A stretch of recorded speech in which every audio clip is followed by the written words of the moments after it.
స్వాగతం సుస్వాగతం. అలరించే ఆనాటి చిన్నపిల్లల కథలతో మీ ముందుకొచ్చింది మీ కథా సుధాలహరి. కథ కోతి ముత్యాలహారం. సేకరణ శ్రీమతి నంద్యాల సుధామణి. స్వరం Nagamonika. Please like, share and subscribe to our channel. కోతి ముత్యాలహారం. ఒక ఊళ్ళో ఒక రాజుగారు ఉన్నారు. ఆయనకు ఒక పెద్ద ఉద్యానవనం ఉంది. ఆ తోటను ఆనుకుని ఒక పెద్ద చెరువు ఉంది. ఆ తోటలో పెద్ద పెద్ద ఫలవృక్షాలు ఉన్నాయి. అయితే చాలా కోతులు కూడా ఉన్నాయి. ఒకరోజు రాజుగారు తన భార్య, కూతుళ్ళు, ఇతర బంధువులతో తోటకు వచ్చాడు. అందరూ స్నానాలకు చెరువులో దిగినారు. తోటలో కట్టుదిట్టమైన భద్రతా వలయం ఏర్పాటు చేయబడింది. రాణిగారు తన విలువైన ముత్యాలహారాన్ని ఒక చిన్న పెట్టెలో పెట్టి పక్కనే ఉన్న దాసికి అప్పగించి స్నానానికి వెళ్ళింది. రాజుగారి జలక్రియలు గంటలు గంటలు సాగడంతో పక్కనే ఉన్న చెట్టు వేరుకి చేరబడి నిద్రపోయింది ఆ పని మనిషి. ఆ చెట్టు పైన ఉన్న ఒక ఆడకోతి ఇదంతా గమనిస్తూ ఉంది. రాణిగారి ముత్యాలహారం తనకి ఎంతగానో నచ్చింది. పని మనిషి నిద్రపోగానే చప్పుడు చేయకుండా కిందికి దిగి వచ్చింది. ఆ పెట్టె మూతను ఊడదీసి హారం తీసుకుని ఆ పెట్టెను యథాస్థానంలో పెట్టేసి వెళ్లిపోయింది కోతి. ఆ హారాన్ని తీసుకుని పోయి చిటారు కొమ్మపైకి వెళ్లిపోయి ఒక్కసారి మెడలో వేసుకుని చూసుకుని ఒక తొర్రలో దాచిపెట్టుకుంది. ఇంతలో స్నానాలు పూర్తి చేసి రాజు, రాణి, ఇతరులు బయటికి వచ్చినారు. బట్టలు మార్చుకున్న తర్వాత రాణిగారు తన హారం వేసుకుందామని వచ్చి చూస్తే ఖాళీ పెట్టి కనిపించింది. పని మనిషిని అడిగితే తానక్కడే ఉన్నానని, అయితే చల్లగాలికి ఆదమర్చి నిద్రపోయినానని, తనకేమీ తెలియదని చెప్పింది.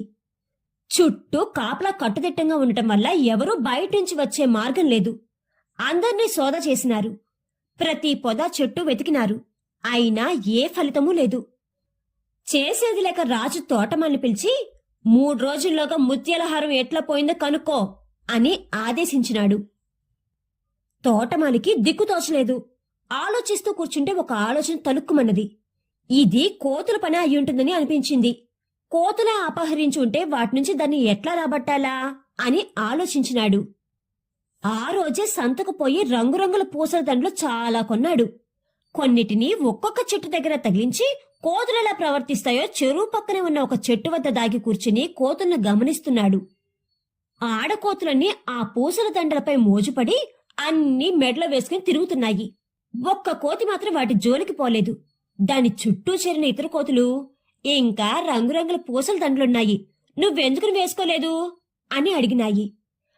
నా దగ్గర ఉండే హారాన్ని చూస్తే మీకు ఈ దండలు అస్సలు నచ్చవు తెలుసా, అది రాణిగారి ముత్యాలహారం అన్నదా కోతి గర్వంగా. నిజంగానా? మాకు చూపవా ఒక్కసారి? పోనీ నువ్వు మెడలో వేసుకో చూస్తాం అన్నాయి అవి. అది చెట్టు పైకెక్కి చిటారు కొమ్మల చాటున ఉన్న తొర్రలోకి చెయ్యి పెట్టి ముత్యాలహారాన్ని బయటకు తీసింది.